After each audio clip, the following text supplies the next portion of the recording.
Hello, and I wanted to look today at the charge of the Light Brigade. Now, the charge of the Light Brigade was a real event that took place during the Crimean War. That's the war in 1853, I think, and it spawned two poems, one by Tennyson, which is the one we're going to look at, and then one also by Kipling, which was written about 20 years later, and we're not going to pay any attention to that at all. There were 666 soldiers in the real event, and Tennyson rounds that down to 600. Tennyson was the poet laureate, and in 1850 he became the poet laureate after he'd written a very long poem called In Memoriam, a mammoth poem. And he was born in Lincolnshire. He was the son of a vicar, which probably explains why he had such an interest in classical poetry, in the poetry of Greece and Rome, and an obsession with meter, with the rhythm of classical poetry, because he was presumably schooled in Latin and Greek. And let's have a look at the poem itself. The poem was something that I first discovered in a sort of pastiche version in a book I think called How to Be Top, about a little boy called Molesworth, and it was sort of mocked. But it is a great poem. It is a great poem, and it has a very persistent rhythm, and it's quite important to pick that up. So we're going to talk about the rhythm, and we're going to talk about the meaning and the background to the poem afterwards. The poem is written in 5 stanzas. The first 3 stanzas look at the experience of the men in this charge, in this cavalry charge, which was really a suicidal cavalry charge. And the 4th stanza focuses on the battle itself, and the 5th stanza looks at the aftermath of the charge. The charge itself took place in about 20 minutes. So it all happened very quickly. And Tennyson read a newspaper article about the charge, and the article was published on the 2nd of December, and he wrote the poem, and that was published by the 9th of December. So all this was done very quickly.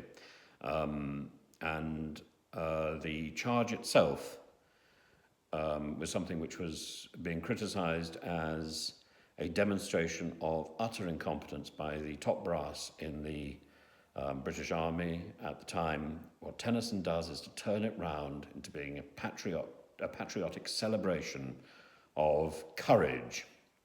And you also got to see this in the light of what happens just a few years later, 2 years later, in 1857, I think, the Victorian Cross was first awarded, and it recognised the gallantry of the ordinary people rather than the lords and the generals and the commanders. The ordinary people were given the Victoria Cross, and this was regardless of their rank or their class. So here we are. Half a league, half a league, half a league onward, all in the valley of death rode the 600. Forward the Light Brigade, charge for the guns, he said. Into the valley of death rode the 600.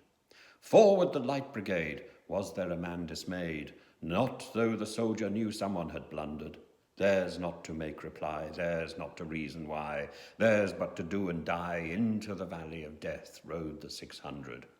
Cannon to right of them, cannon to left of them, cannon in front of them, volleyed and thundered, stormed at with shot and shell. Boldly they rode and well, into the jaws of death, into the mouth of hell rode the 600.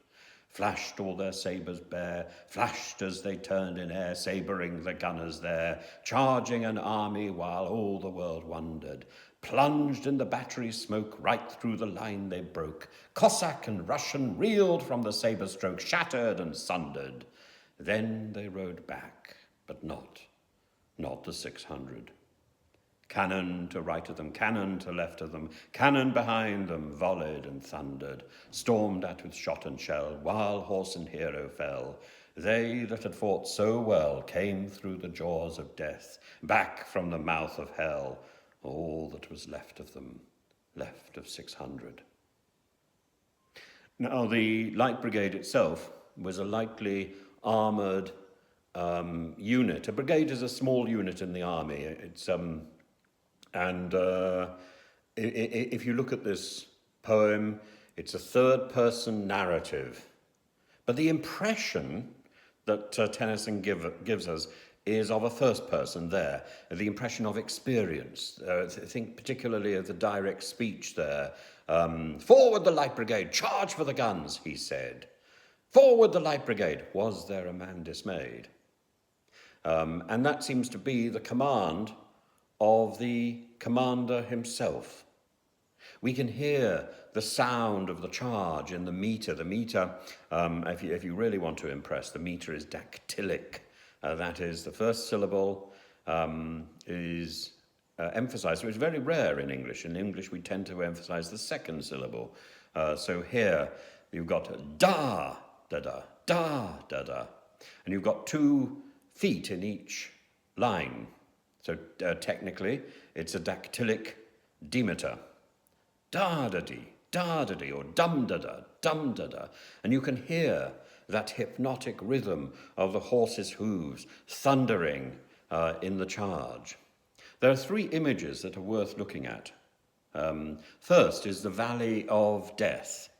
Second is the direct command, which we've referenced. The Valley of Death, of course, comes from a psalm, Psalm 23. The Lord is my shepherd.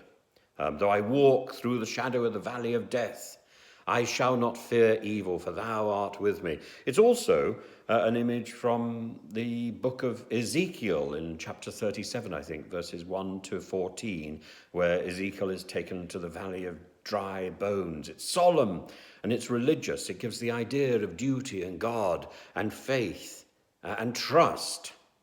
And also, actually, while we're talking about that, not only do we have the Valley of Death, we have the monsters of hell. And we have those monsters vividly depicted, the jaws of death, the mouth of hell.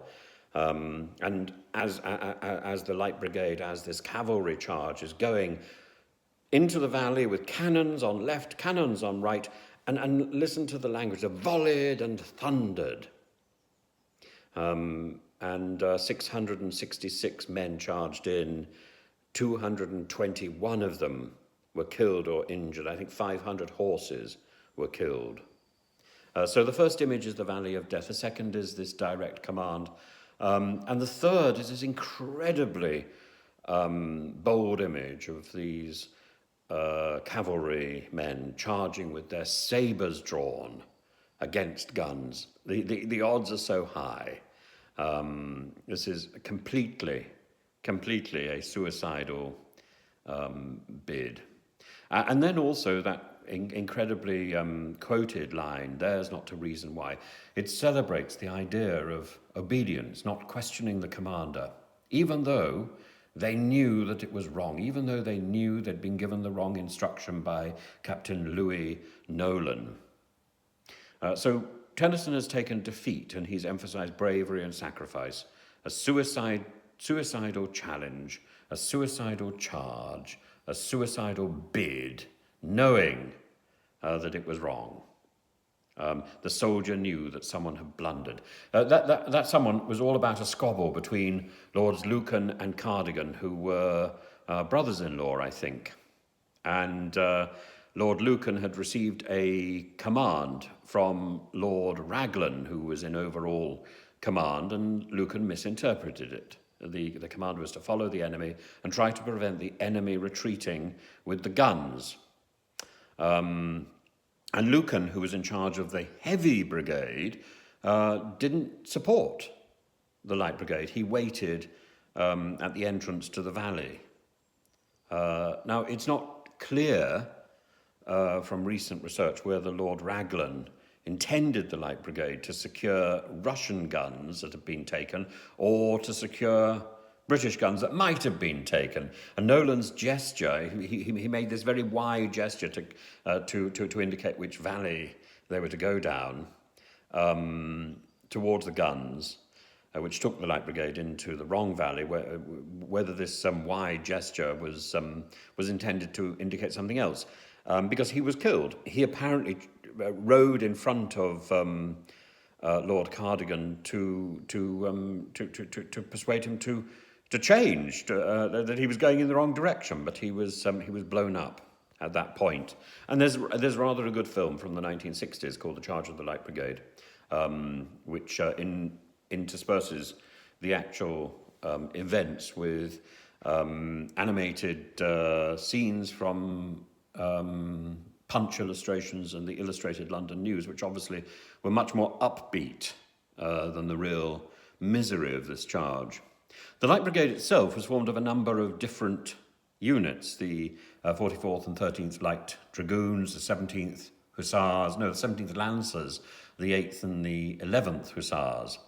And they were all armed with lances and sabres.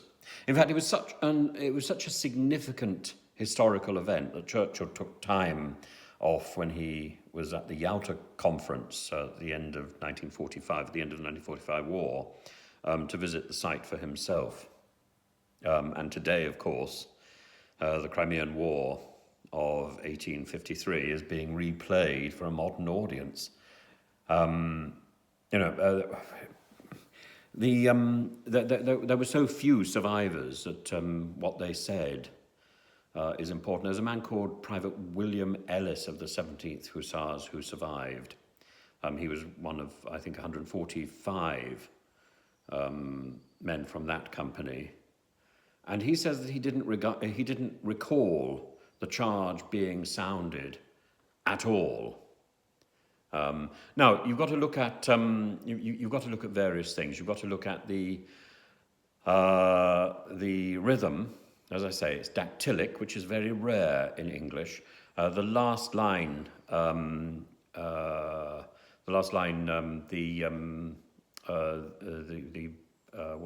is it now? Rode the 600, left the 600. That's a trochee. But otherwise it's all dactylic and it never stops. You get this hypnotic beat of the rhythm. And the rhyme is odd. The rhyme, look for the rhymes at the end of the word, at the end of the lines. Brigade, dismayed, reply, why, and the final the final rhyming triplet, reply, why, and die. What else can we say here? Except the repetition, the effectiveness of this poem in turning what was a disaster into a celebration and a victory, and producing one of the most memorable poems in the English language. So if you don't already know The Charge of the Light Brigade, now is your opportunity to look it up. And if you do know it, look into the history of the Charge of the Light Brigade, and also the way Tennyson has modified that history in the poem to celebrate really the ordinary soldier. Anyway, thank you very much for listening to this. Have fun.